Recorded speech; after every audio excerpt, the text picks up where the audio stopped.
Mais tu fais quoi là? Comment ça, je fais quoi là? Bah là, t'es en train de faire quoi? Ah là! Ah bah là, je me drogue. Quoi? Je plaisante, c'est de la protéine. De la protéine? Genre t'as des faux muscles? C'est pas naturel? Mais n'importe quoi! Salut tout le monde, c'est JC Harder et vous l'aurez compris, aujourd'hui je vais parler des protéines. Vers l'infini et l'au-delà. Les protéines, ce sont des macromolécules constituées de chaînes d'acides aminés reliées entre elles par des liaisons peptidiques. Alors tout ça c'est très théorique, en gros il faut juste retenir que les protéines jouent un rôle majeur dans le développement et dans la vie de la cellule musculaire entre autres. Donc prenons un exemple métaphorique mais un petit peu plus concret. Donc pour que vous puissiez comprendre ce qu'est vraiment le rôle de la protéine. Donc par exemple vous voulez agrandir votre cuisine, vous avez deux solutions. La première, vendre votre maison et en acheter une plus grande, c'est une solution un petit peu coûteuse.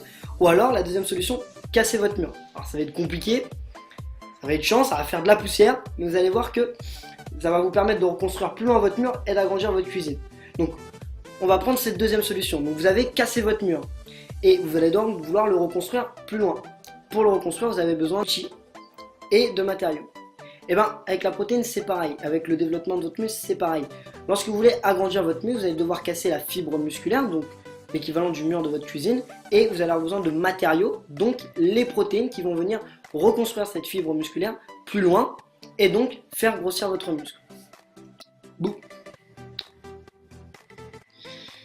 Faut que j'arrête de faire des trucs de merde comme ça moi. Ok, donc les protéines, où on en trouve dans l'alimentation de tous les jours, que ce soit dans la viande, dans le poisson, dans les œufs, le lait, enfin bref, peu importe ce que vous mangez, même sans vous en rendre compte, vous allez quand même ingérer les nutriments essentiels, glucides, lipides et protéines, pour votre corps. Alors quel est l'intérêt des protéines en poudre qui constituent un complément alimentaire? Et bien en réalité c'est tout simplement que c'est plus pratique, plus facile de les prendre que vous enfiler par exemple, devoir recuisiner un filet de blanc de dinde etc. ou de blanc de poulet à 10 h en collation. C'est quand même plus facile de prendre un shaker de whey par exemple lorsque vous êtes en déplacement etc. à l'extérieur. C'est vraiment pour le côté utile et facile.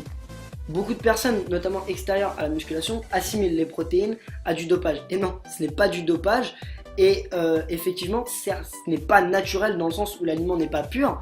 Et ça l'est encore moins si la protéine qui est extraite de l'aliment est issue d'un aliment industriel. Donc ce que vous devez retenir, c'est que la protéine n'est pas naturelle si le produit de base sur lequel on a extrait la protéine essentielle n'était pas naturel, était d'origine industrielle par exemple, mais ce n'est en rien synthétisé. C'est-à-dire que le produit existe déjà de façon naturelle dans la vie de tous les jours et en aliments qu'on ingère quotidiennement.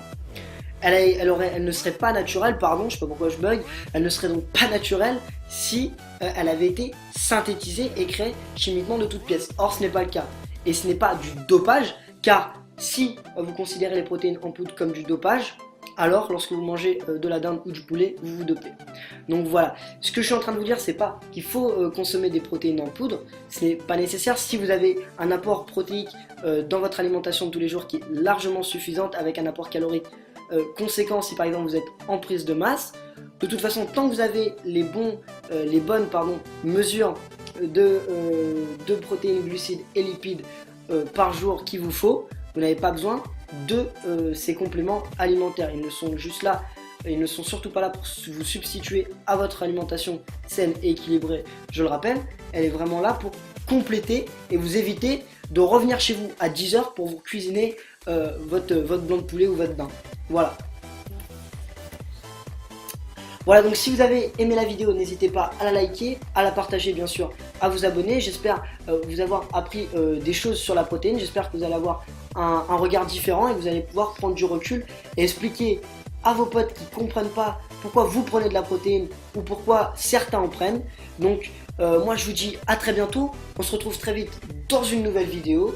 D'ici là, gardez le moral, car n'oubliez pas, lorsque l'on veut, on peut.